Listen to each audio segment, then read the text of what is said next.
So you've done it. You finished your diet, you've got abs, the veins are popping, you're in the best shape of your life. Every time you walk past a mirror, you can't quite believe that it's you. Your partner can't keep your hands off of you. People stopping you and asking you how you've done it. For the first time ever, you've actually achieved the physique that you've always wanted. But there's a problem. You can't stop thinking about food. It's always on your mind. Constantly thinking, I'll just have one. But that one turns into one more, and then one more. And before you know it, the cakes, the biscuits, the pastries, the takeaways, it's all disappearing faster than you can buy them. And then within a few months, that six pack that you worked so hard for is gone. You're right back where you started. And you tell yourself that getting in shape, getting lean, having that dream physique is just not sustainable. And if that's happened to you, then this video is for you, because that is exactly what happened to me. If we haven't met before, I'm Jamie. I've been a coach for over 6 years, helping men and women who have been frustrated in their fat loss journey, not being able to quite get to the physique that they want and then be able to sustain that moving forward. And I've helped them do just that. Getting lean, getting their abs visible for the first time ever, bringing them new levels of confidence that they never thought was possible for themselves, and then be able to sustain that for the long term, years on end. Back in 2023, I did my first ever photo shoot, and it was 16 weeks of prep, dieting hard, pushing myself, trying to get into the best shape that I possibly could do. And admittedly, I did. However, all that hard work came undone with how I behaved afterwards. And it all started with having a white chocolate and Biscoff tray bake. There were 16 slices, it was handmade, it was gifted to me by my wife as a well done, and I cleared it all. And I honestly believed at the time that, right, I'm just gonna get these done, I'm gonna eat them, gonna polish them off, make sure they're not in the house, and then I'm just gonna crack on with my reverse, maximize that, and move into a build phase and look to grow before maybe doing another photo shoot in 12 months or whatever. That was the mindset, but that didn't happen, because that tray bake then led into other off-plan meals, pizzas, takeaways, chocolate, sweets. I was gorging on anything that I could get my hands on, and that would light up my taste buds. And before you knew it, a couple of months had passed, I'd completely undone all of my hard work of those 16 weeks and putting myself straight back to where I was before. And I felt awful for it. Physically, I felt crap, but mentally as well, because I knew that I'd let myself down, because I'd made huge mistakes in the way that I managed my reverse diet. But fast forward to today, I've recently completed my second photo shoot. Topped look that I brought back in 2023, significantly better. I've built some muscle, I went into it much leaner, much happier, and I'm now currently 4 weeks into my reverse diet. And this time, things have been completely different. Partly because I've got the lived experience of going through that reverse diet, what happened before, how I felt. And that is exactly what I'm gonna talk you through. I'm gonna go through exactly what I've done differently this time round in order to make sure that I don't go down the same path that I went down before. And this same framework is exactly what I use with all of my one-to-one clients. Because the reverse diet, it's not just another fat loss phase. It's not about keeping you in a deficit longer than what you need to be. It's about bridging that gap between dieting and bringing you back up to maintenance and living a normal life. And if you get the reverse diet right and learn how to bring your calories up whilst keeping that lean physique, you can then keep that lean physique for the long term. And all of a sudden, the mindset of this isn't sustainable, I can only do this if I eat low calories, I can only do this if I'm in diet. All of those feelings, all of that mindset, it disappears. But if you get it wrong, as I did back in 2023, all that hard work goes to waste. And you'll find that you're dieting again in a few months' time. So let's get into it. Looking back, there were 4 big mistakes that I made post photo shoot. And these are now also the 4 biggest things that I coach my one-to-one clients through after each one has successfully completed their fat loss phase. And the first thing is acceptance that once you move into your reverse diet, you are still going to experience hunger. It is completely normal. Just because you are eating 3, 4, maybe 500 calories more than you was, does not instantly remove the hunger that you was experiencing in your diet. If anything, it will probably heighten it. Appetite hasn't all of a sudden switched off because you're eating a little bit more. Hunger hormones are still going to be elevated. Food is going to be more rewarding than ever before because you've just spent 12, 16, 20, however many weeks being restrictive around your choices on food. And your body is trying to restore that energy that it lost and didn't have during the diet. How long this lasts, it depends on different things. How lean you got, how aggressive you was in your approach, how many weeks you'd actually been dieting for. Some people, that hunger sticks around for a couple of weeks. For others, it'll be longer.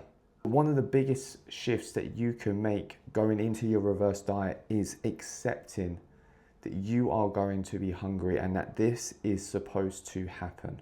Because if you stop fighting the hunger, stop expecting it to disappear overnight, then it does become a little bit easier to manage.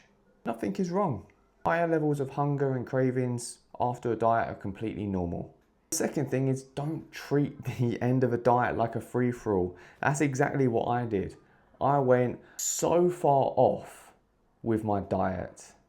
It's unbelievable. It's exactly how I undid so many months of work. For the last 12, 16, 20 weeks, right, you've had structure to your diet. You've had similar meals every single day. You've eaten at the same times. You've prioritized protein and you've been tracking your food. Those habits around your diet are exactly what got you lean.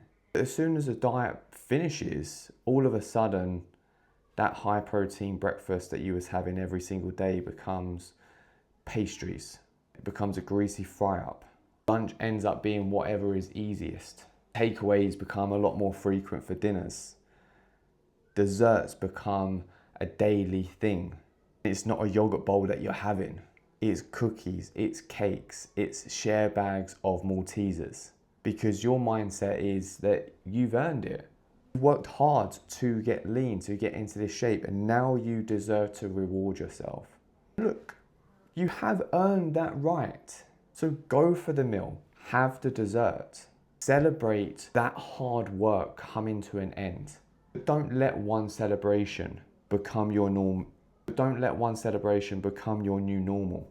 Your reverse diet should look pretty similar to your fat loss diet in the sense of what you're actually eating day to day.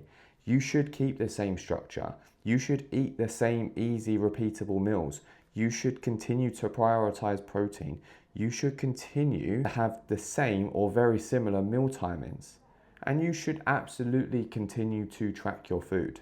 The only difference with the extra calories is that you make those meals a little bit bigger. It's not fancy, it's not sexy, it's not exciting, but this is a huge way to make your reverse diet so much easier to manage and navigate. And then what you can do is you can introduce having 1 to 2 off-plan meals a week, but you keep the bulk of what you eat very similar to what you was having throughout your diet. Before we go into the third point, if you're sat here watching, oh, I wish I was worrying about a reverse diet. I can't even complete my fat loss diet first. Before we go into the next points, if you're sat there watching this going, I wish I was worrying about a reverse diet. I can't even lose the body fat yet. Then I've got something just for you. You see, I've created a free program, my Kickstart 21, which is the exact nutrition framework that I use with all of my one-to-one clients to help get the fat off them, to build better habits, and to build some real solid momentum. It's free. You have nothing to lose other than the body fat. So if that's a bit of you, if that sounds like what you need, then click the link in the description box below, get yourself signed up, and start blasting that fat off. Back to the reverse dieting. Point number 3, know what your or roughly know what your maintenance calories are. Because one of the questions that I get asked quite often is, how many calories should I increase by? Personally, the way that I approach maintenance is that I will work out an estimate. And that estimate will be based on the rate of which someone has lost weight over the last few weeks. So let's just say we've worked it out and your maintenance calories are sitting somewhere in the region of 2,400 calories, but you finished your fat loss phase at 1,700 calories. So that's a 700 calorie deficit, right? Quick maths. Didn't get my C for nothing. I wouldn't jump straight from 1,700 calories to 2,400 calories. Instead, I would meet in the middle. So I would add an initial 350 calories to your intake, bring you up to around 2,050 calories per day. And we're just going to stay there for a few weeks. Let your body settle, watch your weight trend, see how your body responds to the extra 350 calories worth of food. Monitor how your training feels. Do you feel more energized? Do you feel stronger? And let the hunger begin to calm down a little bit. And then after a few weeks, put in the extra 350 calories and bring you up to what we estimate your maintenance to be. Now we'll have a pretty good idea from how your body weight responds to it and how you're looking visually and your measurements and whatnot, whether 2,400 would be your estimated maintenance or your true maintenance. But we can use this method to adjust accordingly. And finally, point number 4 is don't obsess over the scales. Yes, the scales have been a huge part of the fat loss phase. Weighing ourselves daily, looking for that average of losing 0.5% to 1% every single week, it is one of the key metrics to track. And yes, we will continue to track scale weight to understand how your body is responding to the extra food going in. Don't obsess over it. It is normal to see increases in scale weight when you have introduced more food, which will primarily come from carbohydrates. So you're going to be holding water from the extra carbs going in per day. So it's completely normal and to be expected. Instead, obsess over your performance in the gym. Are you stronger? Are your energy levels better? Are your recovery levels better? Because once the fat loss phase is over, your focus shifts to performance and recovery. If you only remember one thing from this video, remember this: a reverse diet isn't about trying to eliminate hunger. It's about expecting hunger, keeping structure in place, that you don't act on every single craving that you have, gradually increasing your calories, giving your body a chance to adapt. That's the lesson. And I learned that the hard way after my first photo shoot. But it's also the biggest reason as to why this reverse diet so far has been the polar opposite. If you found this video helpful, give it a like, subscribe, comment below, share it with your friends, your family. I'm currently 4 weeks into my reverse diet. And over the next few months, I'm going to keep sharing exactly how it unfolds, how my calories change, how my body is changing, how my physique evolves, how my training is progressing, and how I deal with the hunger and cravings that will come up from time to time as I reverse out of the diet. So if you want to follow the rest of the journey, I'll see you on the next one.